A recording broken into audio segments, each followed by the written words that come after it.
Okay. Good evening, everybody. Thank you for joining us again at our Ask Me Anything session.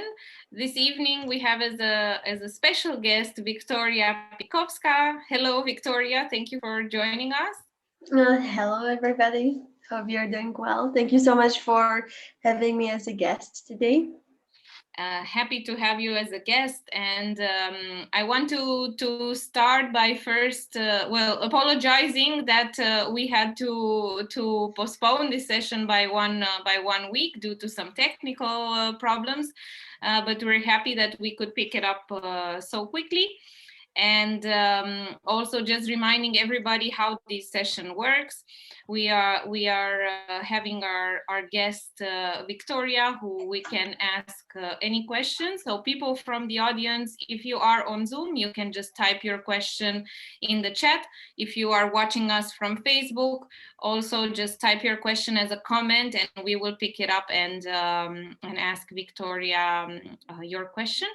But otherwise, I do have a lot of questions for you, Viktoria, because you have a very interesting story. You are, I would say, a very young entrepreneur and already very successful. You have started very early. We're going to hear everything about how your company was set up and how that journey went for you. But I want to first start by asking you to tell us a little bit about your company, because it's in an industry we don't hear that much of. So I'm curious to know, what does your company do? Yeah. So I founded VictoryArt in 2018, and my goal was to give voice to Central and Eastern European artists. These artists are very, very talented. However, they do not have enough opportunities to show to the world how talented they are. And I was one of those artists. And while experiencing all of my own personal struggles, I really wanted to help these people to show to the world how great they are, to really have their own voice. So, Victoria Art is helping the Central and Eastern European artists to come to the global art world. We're working with more than 100 artists at this point. We're hosting more than 1,500 art pieces. And within these 3 years of our existence, by the way, 2 days ago, we just celebrated our official third year of existence, so our third birthday. Congratulations. Thank you so much. So we were very happy about the progress we made. And within these 3 years, we cooperated with many amazing people. We cooperated with many talented artists. We created very cool events. And I cannot say how proud I am to actually be able to work with so many great people, not just artists, but as well our current team, our former team, like everybody who participated in any way and made Victory Art come true. Yes, I mean, congratulations. I think that it is amazing. You're already celebrating 3 years of existence, and I wish you many more and even more successes. Already, you have quite an impressive number of art pieces and artists that you're hosting. And you do sound very proud of what you have achieved. I think you should be proud. But tell us a little bit about how it started. How did you come up with the idea to found Victory Art? Yeah. Well, I was one of those artists. I always loved photography. I loved photography because of my grandfather mainly. He was a professional photographer, and since I was small, maybe since I was 4, he used to sit in the kitchen with me for many, many hours, and he used to tell me stories from like his war service, from his childhood, from his high school, like all those crazy stories, how he shaved his head with his high school classmates. So I had a lot of fun while I was a child, and I really enjoyed all his stories. And the stories I enjoyed the most were always about the photography. And we used to sit in the kitchen for many, many hours. And He used to show me all his cameras and explain to me how it works. And I believe this was one of the reasons where my passion came from. And at the same time, my granny, she was a nurse, so she was very, very empathetic, and she was always very sensible towards other people, other people's emotion and facial expression. And it was another thing what influenced me to especially focus in my future career on documentary photography and depicting people's emotions. So when these two things combined, my passion for photography and the way I used to be. I was raised by my granny. Um, I really fell in love with documentary photography and depicting normal life of people, like what they are doing every day, what they're eating, how they feel, how their emotions are changing during the day. And this kind of basic moments uh, became my focus point. So I used to work on the projects like uh, depicting the life of people living in city center of Prague. I even used to live in Gypsy Ghetto, and for 2 weeks, and I depicted their life there and like how it works there and all the classes which are like in one village. So I had a lot of fun as a documentary photographer, but at some point when I wanted to do something more with it, when I wanted to become like real professional and study on art academy, I saw that it was just so tough for so many talented artists to actually get into that industry because um, because the market was so close, it was not democratic enough. And when you were not from like artistic family or you didn't have connections, it meant that oh, you cannot get into art academy and you are not supposed to be on the market because you are not academic artist. So those are the things which I really didn't enjoy. I believe that the market should choose who they like. They should choose who they want to buy, who they want to see. And when I compared people who actually got into art academies and people who wanted to get in but they didn't, then I saw a big difference. And it was not very fair and adequate in all cases. And this was the thing. I wanted to really give more freedom to people within these countries, and I wanted to allow them to show their art, to become artists, and this became at some point my mission. I was like, hey, let's change the way it works. Like I understand that because of the historical because of this whole historical aspect and we were over government by Russia and there was such a crazy censorship towards artists until 1989. It was very very rooted in the whole culture in these countries and in the mindset of people living there. And but I just didn't feel like this should be a way how to look at the future. So yeah, I started working towards it, and the idea of VictoryArt.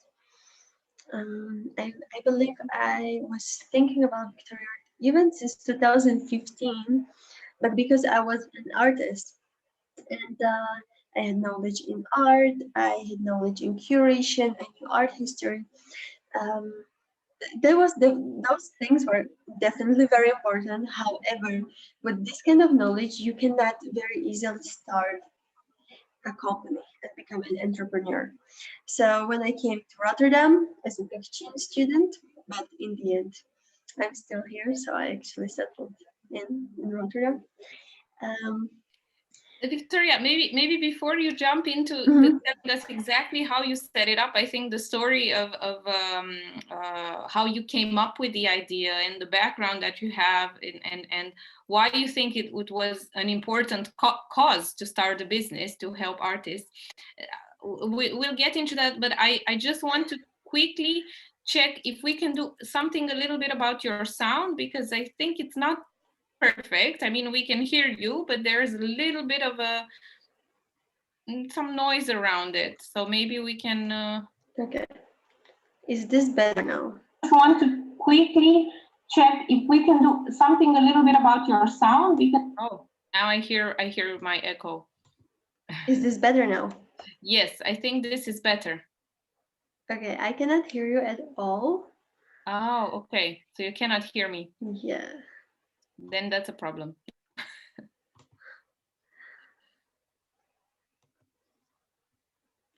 Okay. You still don't hear me? I think I'm gonna Let's try try if again. we can. Can you hear me Yes, now? I can hear you now. Okay, and your sound is much better. Yes. So I think this works better. Okay, great. Thank you.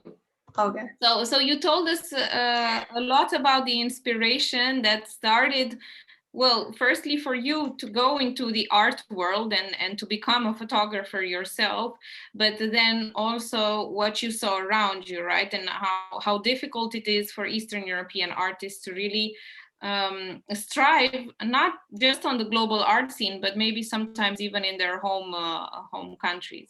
And you thought to do something about it. And honestly, I think that's a big challenge.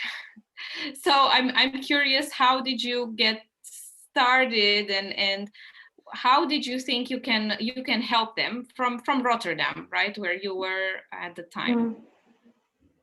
Yeah, so I came to Rotterdam as an exchange student, and while I was an exchange student, I really fell in love with art business. Art industry is really amazing, but at that point of my life, I started feeling like, hey, I have this idea to change something, and I really like how business and art works.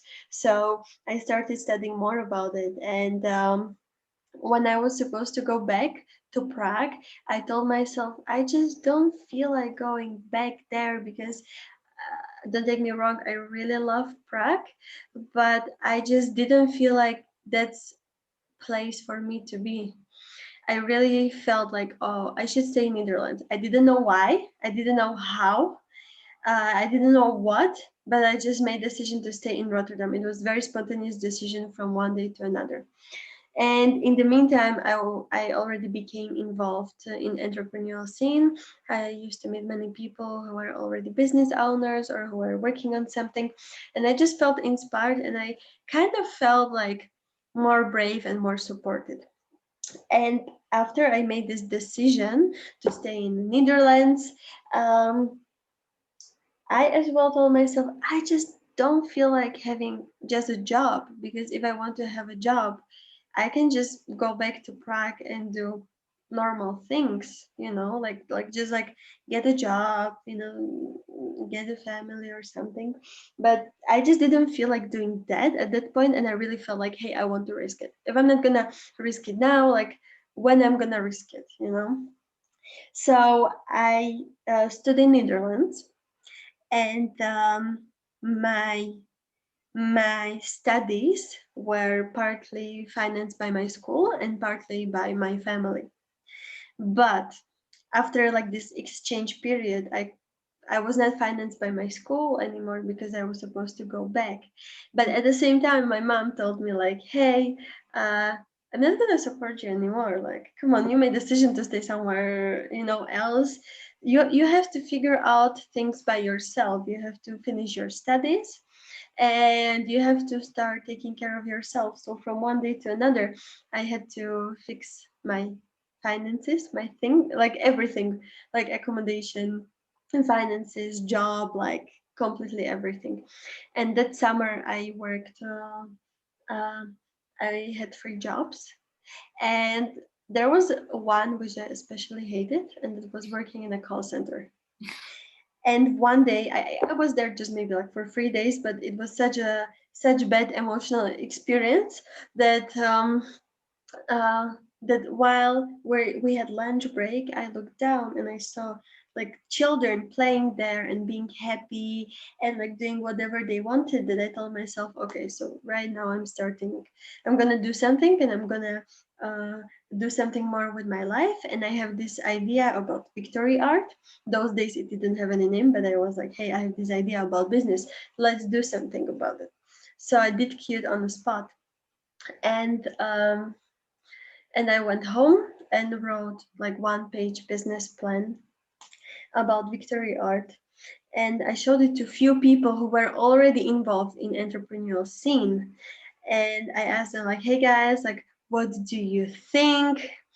Um, like, is it something what can actually work? And people started actually being excited about it. They were like, hey, this is actually, we didn't see anything like this. Like, maybe there can be something behind it and something more.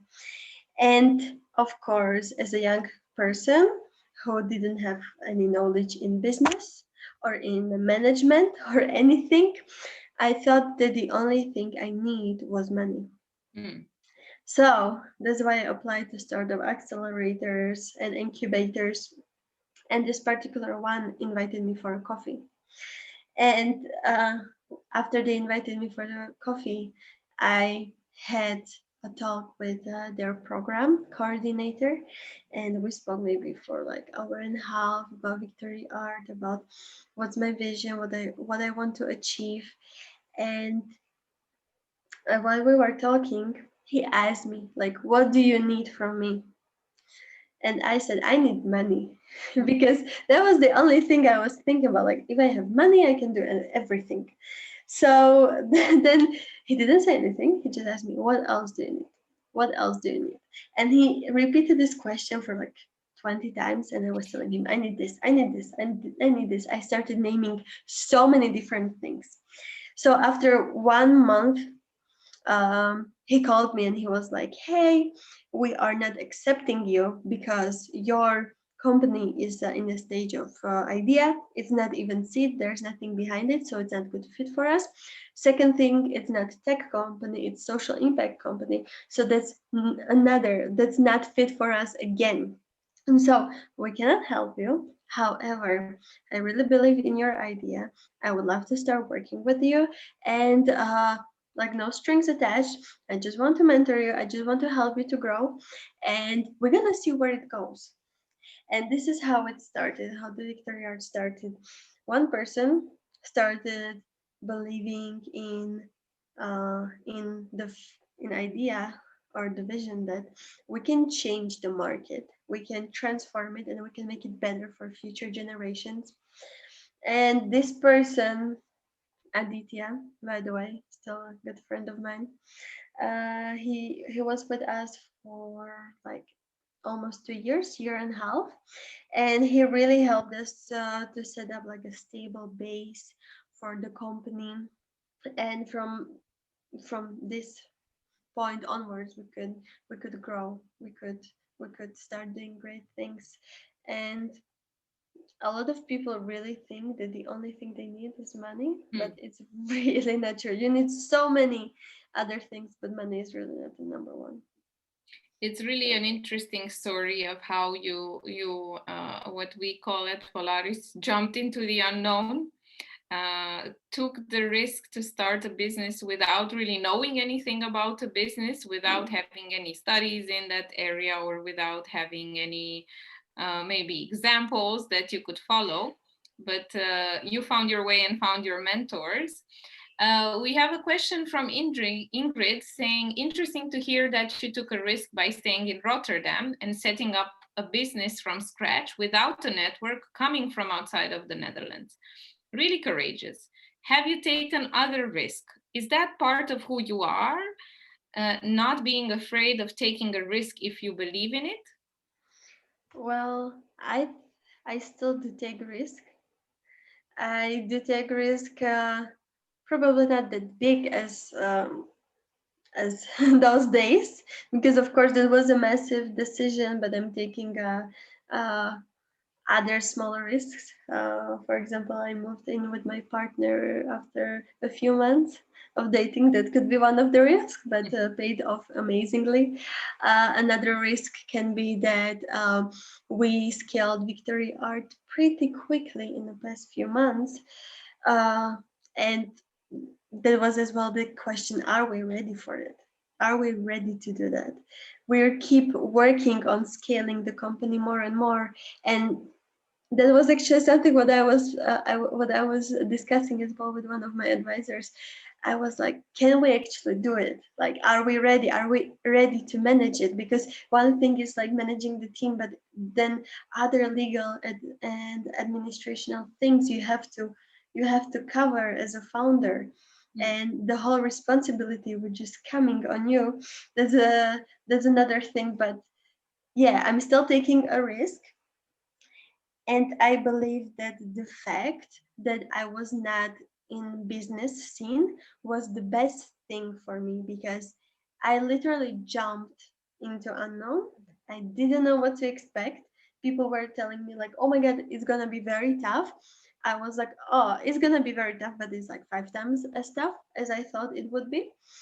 But the fact that I was not experienced and I didn't have any knowledge gave me gave me that extra courage, because I was not overthinking things. I was just working on them, and I'm still doing it. Like, I'm still, of course, like there's much more thinking involved than back then, but it's still, working towards it, like really, really executing those things, and that's number one thing. Yeah, it does sound like this courage part, and seeing the opportunity, or if you believe in something, you really go for it, no matter the risks. It sounds like it's something that you are good at, right? Also deciding to stay in Rotterdam without any support from the school or your mother, and not really knowing what you want to do, then setting up the business.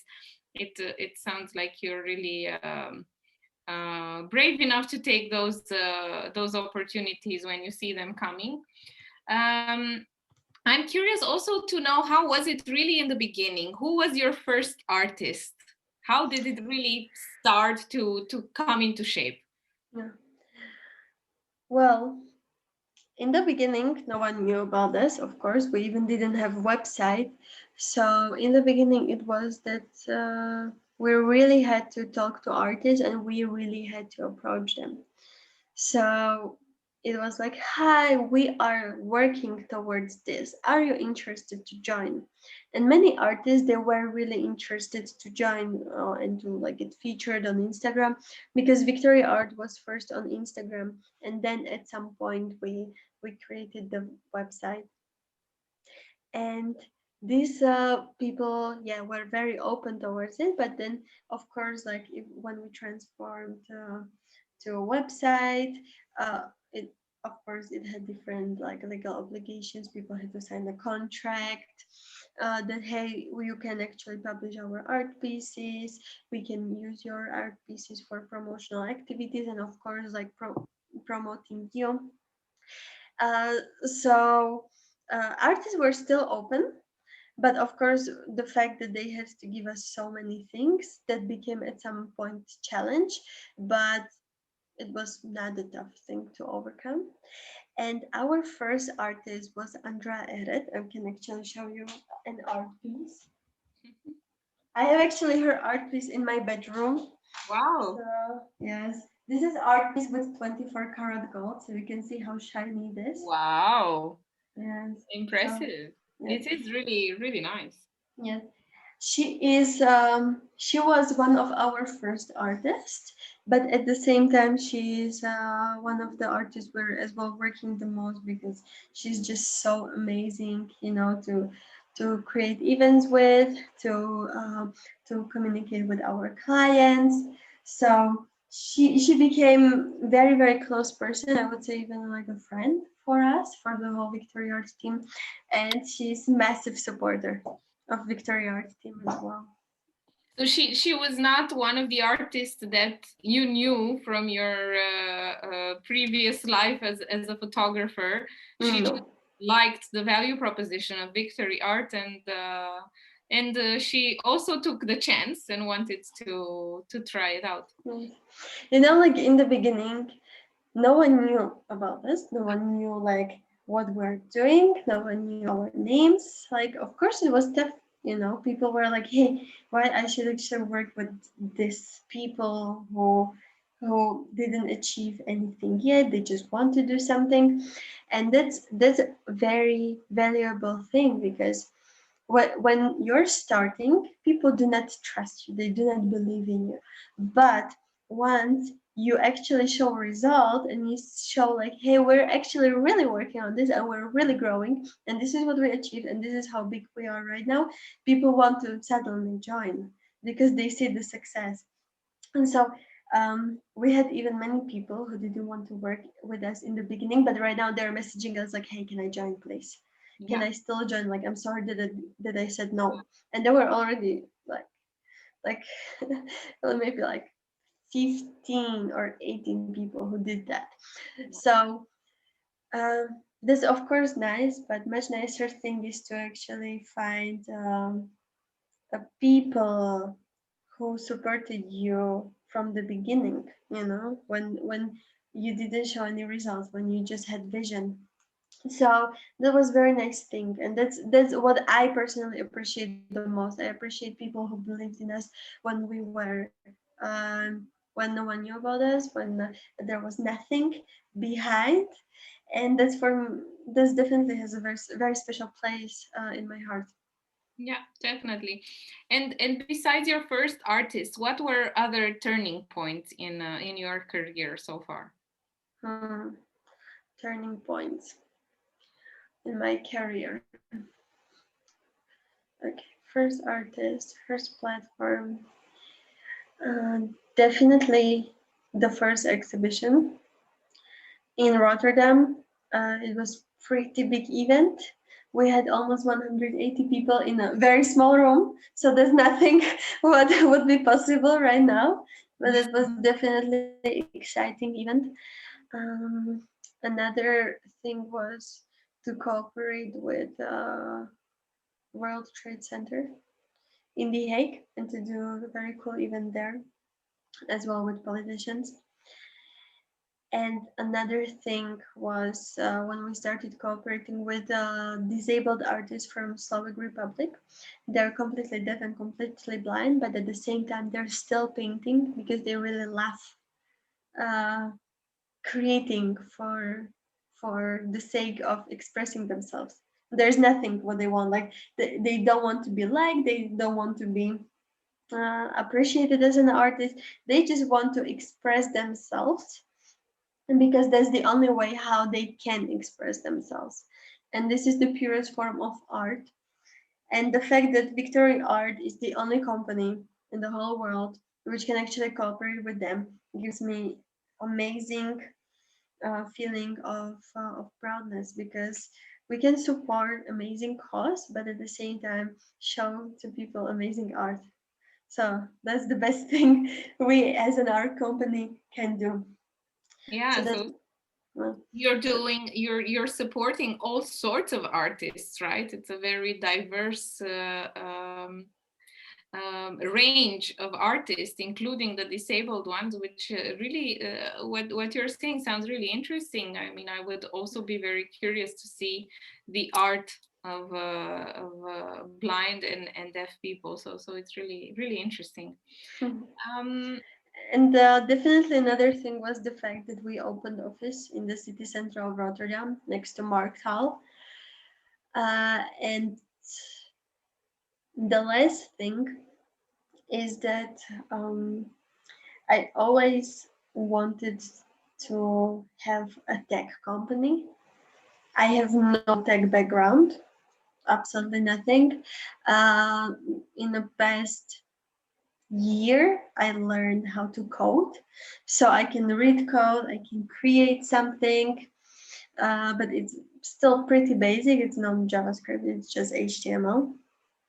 But I'm doing these steps forward because, of course, VictoryArt requires it. Because partly, well, of course, we're having website, right? So it requires certain tech knowledge. And this April, on the 1st of April, we launched our AR function. So for people who have iOS, so basically means iPhones or iPads, they can go to our website, push a button, like type on the icon, and they can see any art piece on our website in their home. And this transforms VictoryArt into partly tech company. And I feel very excited because I always wanted to have a tech company. or transform VictoryArt in a tech company before being 26 years old, and this is what's actually happening. So I'm very happy to see this and to be part of that actually. You're really setting goals for yourself and achieving them. That's really great, and I do think also the AR functionality sounds quite exciting. We have another question from Ingrid, also connected to the technology. You are supporting many artists and bring the experience to people. Have you also NFTs as art items, or are you considering them? Yes, I am actually considering NFTs as well. That's something what we are partly working on. It's not something what would be our like primary focus, but definitely we want to experience this as well. That's the reason why we got a digital artist on our platform in the past month and a half, because there is a chance we're gonna dive into this market. In the past 3 months, there was a big boom of NFTs, then there was a big drop. So we are as well kind of like not sure, should we give it a try or not? Because it requires certain investment, financial investment from one perspective, but at the same time, we would have to outsource art pieces somewhere else. So uh, and at the same time, like it's limiting us with pricing of art pieces because we're working with talented artists, and token prices are limiting us a little bit. So there are a few things we have to figure out before really jumping into NFTs, but that's definitely on the table. Great question. Very interesting. So slowly getting more into the technology and combining art world with technology world. Yeah. Very interesting ideas. Um, Viktoria, you're a young entrepreneur, but also a woman. I think there are a lot of women entrepreneur, and I'm always curious to know their experience. How was it for you? How does it feel to be a woman entrepreneur? I think Marilyn Monroe said that I do not being a woman in a man's world. As far as no, I don't mind to be in men's world as far as I'm woman, something like this. And I completely agree. Like, of course, there are challenges, but I believe that being a woman and being a female entrepreneur is much better than being a male entrepreneur. And sometimes we are as well facing a statement that we are discriminating men because we are female founded company, we're a female led company, and we have only females in our company. So we're working with 12 females at this point in house. And so we are completely like there's just all of the feminine energy within VictoryArt, but at the same time, I just cannot help myself by working with females, with young females, talented females, and highly productive females is giving me like so much energy, and it's very exciting. So we are going the way like where no one else is going, because you don't see that often this strongly focused female companies. Yeah. Like, and it's I believe this is very much our strength, because females have much more complex thinking than men. So females can see, can put up with issues a little bit differently, and especially in case of our company, it works just so well. So from this perspective, I see it as a huge advantage. From another perspective, of course, we are in within an industry which is very strongly led by males, by men. So majority of buyers are men. Majority of people who are working in galleries or auction houses are men. Majority of people within this industry are uh, are as well men. So we are disrupting completely the way this industry works, not just by being young, not just by being females, not just by uh, orienting towards Central and Eastern market, but with all of these. And I believe this is giving us a lot of strength because we're doing all these things the way it was not done before. Yeah. Well, I love it that you don't focus on the challenges of a women entrepreneur, and you really focus on the benefits, and you see the positive in it. And I'm curious because you said that you're so focused, right, on a women-led company, and your team members, they're also women, so you have this strong women voice within the company. But I suppose the artists are also men, right? The artists that you're hosting. Partly, yes. Some of them are men, yes. And You're not but discriminating there. no, we're not discriminating anybody, but it's just more like about the way we can work with people. So we're not discriminating anybody, but of course there are people who you really want to work with and who you love working with, and then there are people who are challenging to work with. So for example, as I said, like Andrea, she was one of our very first artists. We're having amazing relationship, amazing energy, and we're always working on different events together and different projects. However, we have as well one man from Slovenia. His name is Anja. He's doing surrealistic paintings, and we are as well having amazing cooperation with him. So it's not for us. It's not about gender. It's more about the energy we have with people, and it's about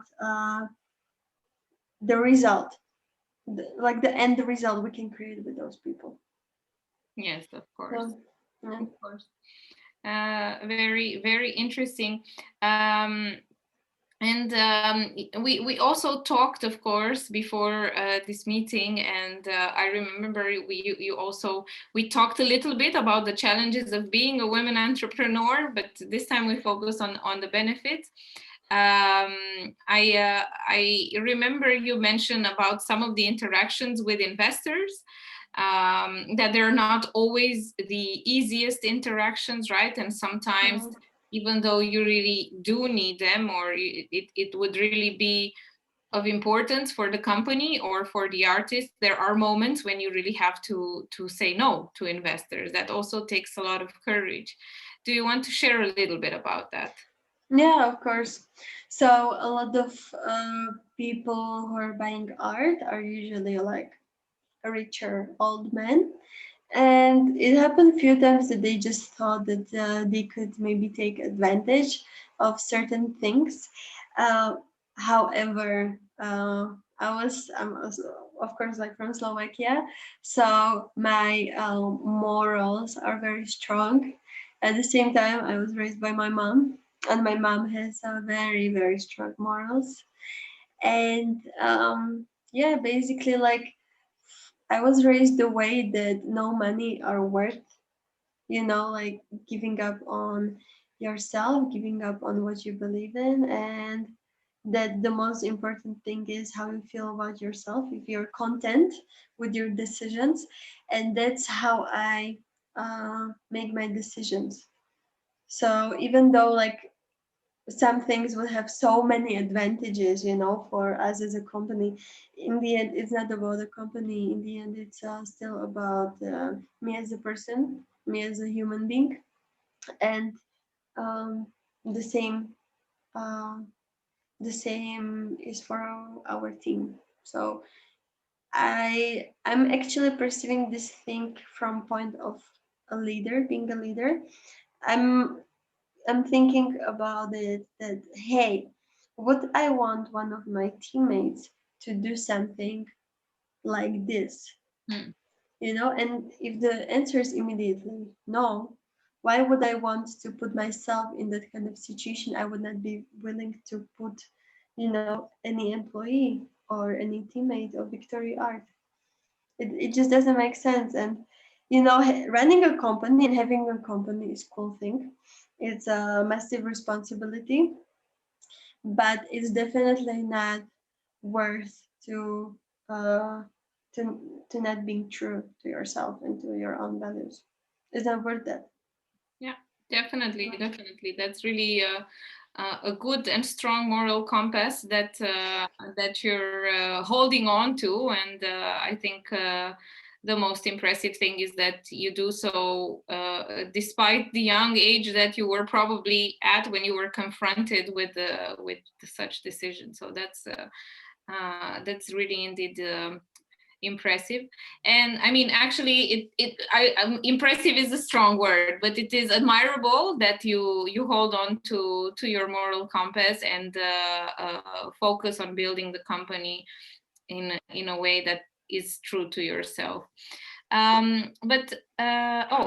have another question just when I was about to start, but I think I will take the question. You mentioned the goal you set to achieve before you turn 26. Do you have other goals you set for turning, for example, 30 or 40? I think that actually no, I did not. Like I set the goal for myself until I was 26 within VictoryArt. I have my personal goals until I will be 28. And I do not have a specific specific age frame, but my dream was to have a charity in the future, a charity which is going to be like a real charity, so not as these mainstream charities which are actually not helping anybody and are just a massive corporates, but having something what's really really bringing a value to people who need it. uh, and this is something what I would love to focus a little bit later in my life. So maybe in my 50s, 60s, around that age, because yeah, VictoryArt can be perceived partly sometimes as a charity work as well, because we're helping so much artists and we're doing as well so many things for them, what we love to do. uh, that yeah, partly it can be as well perceived as charity work, but definitely I would love to have something what's gonna help females who are maybe abused physically or mentally, or children which are abused. So this is something what I would love to do a little bit later on in my life. It's a beautiful goal, and we're starting to be sure that you will achieve it, because any goal you set yourself your mind to, you ended up achieving. But Victoria, I want to go back a little bit into the art world, and I'm curious to know what is one of the art pieces that most impressed you, that left a mark? Well, hmm. I saw in my life like thousands of art pieces, thousands of art pieces. But if I should, if I should say and talk about specific art pieces, then there would be three different art pieces. So the first one is one which I have home at my place. It's actually in my living room. I cannot show you now. But that one was my first art piece, which I got. And it's like a triptych, like a petrol triptych, circle one, because I really love circle art pieces.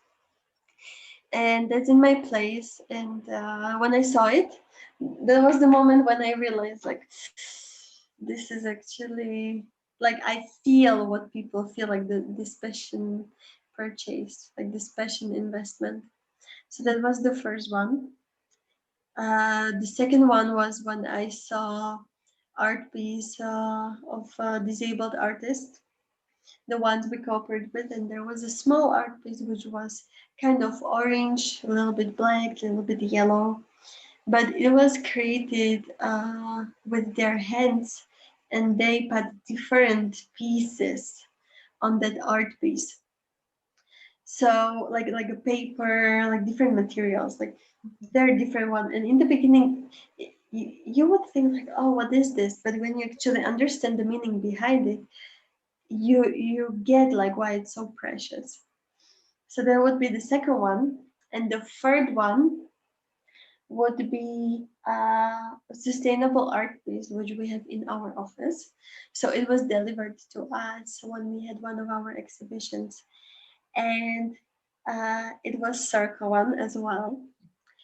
And it was made, or it is made on a transparent, like on a plastic folly, and painted with natural colors.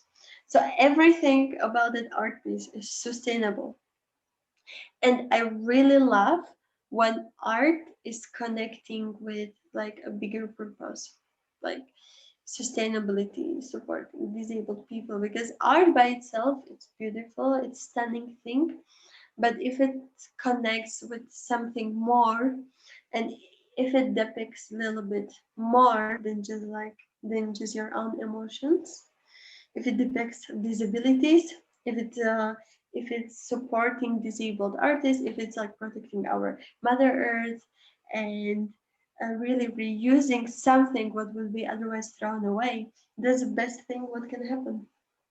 Yeah, beautiful, beautifully said. Uh, Daniela said it would be great if you could share with us these three art pieces in a post following the AMA session. I'm sure everybody is now trying to imagine and to visualize the art pieces as you described them, but also very curious to really see them, how they look. And I'm also curious to see this circle thing, right? Because you did say you're passionate about circle art pieces. So I'm really curious to see them. Maybe you would like to share them with us. I will definitely. Nice. And you have a beautiful painting also behind you. I'm curious about it. Tell us a little bit about what it is and who's the artist.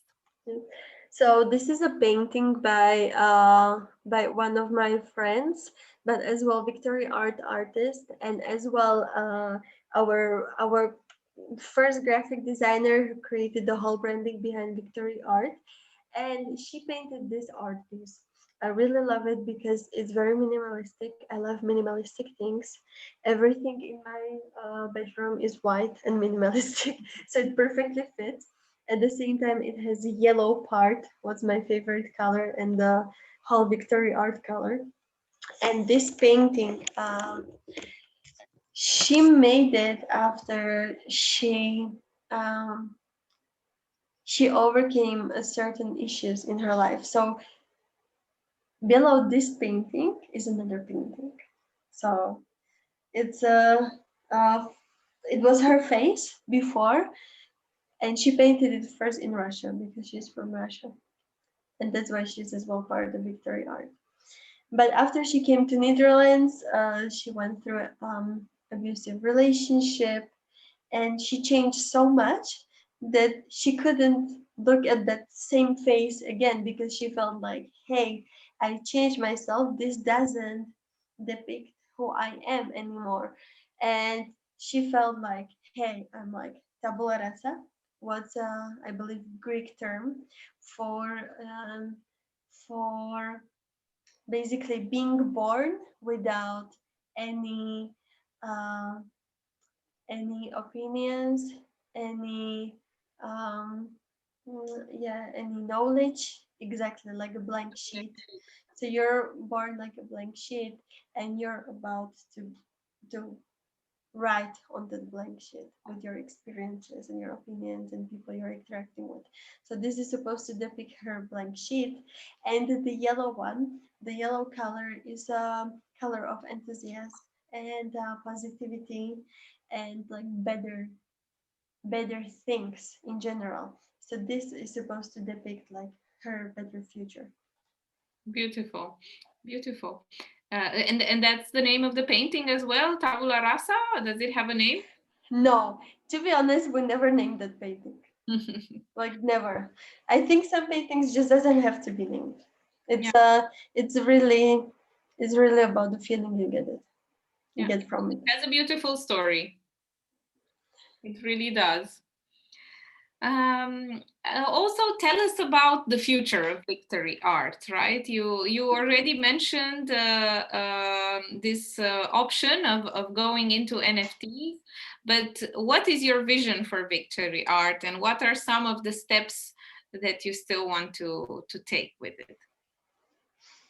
Well, few things. One of those things is that we want to still grow our team.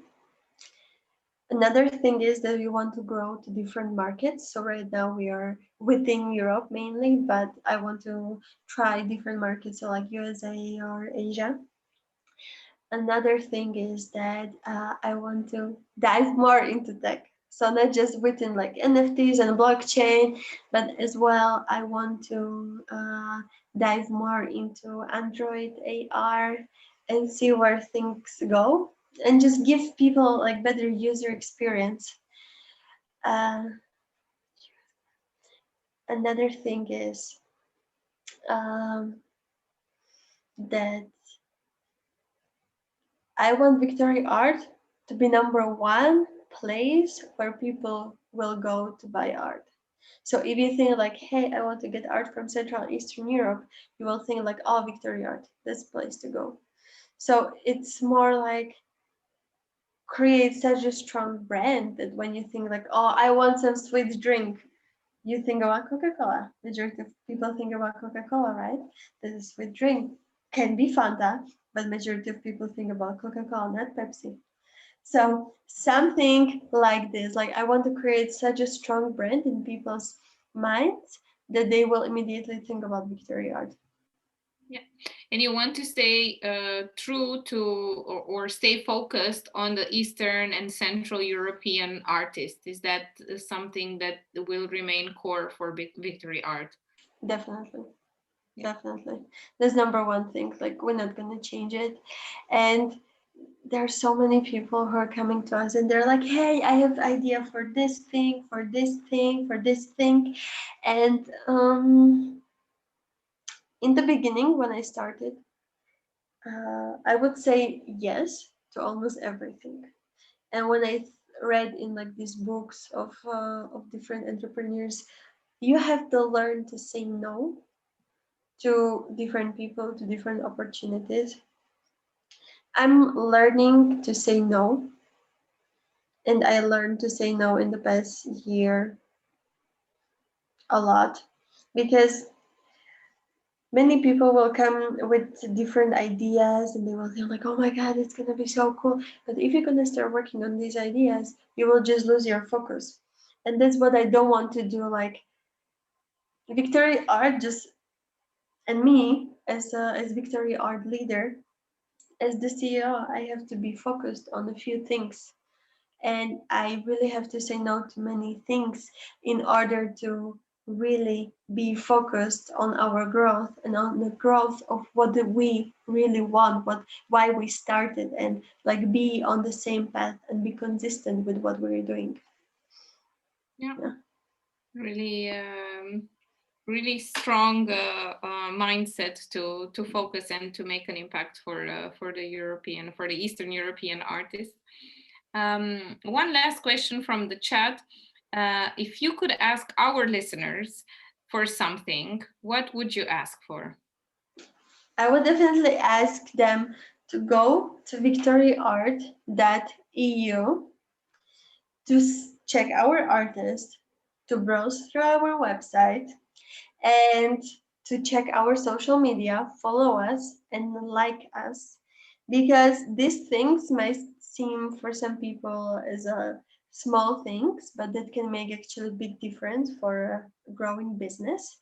And if you know about someone who is looking for an art piece or who is interested in art, show them our website. And if you want to support our artists, you don't have to buy art piece. You can just buy Mac from them or something, but as well available on our website. And this is a small way how you can help a young person to achieve their dream. And if we know of an artist, can we recommend that artist as well? Excuse me? If we would know an artist that could benefit of VictoryArt, would that also be something that would be interesting for you? Yes, definitely. They can always contact us. We're regularly growing our artist database. So we have a goal to have 150 artists by the end of this year. Okay. So that's a massive growth as well for us. It's almost double We what can we recommend as many as we can. nice. Viktoria, we also have at Polaris a strong mentoring program. And one question coming also from Ingrid is if you have a mentor right now, and if you do, if you want to share who that person is and what the person is mentoring you on, if you would like to do so. Mm-hmm. Well, at this point, I do not have a mentor. However, I have people who are consulting VictoryArt within different aspects.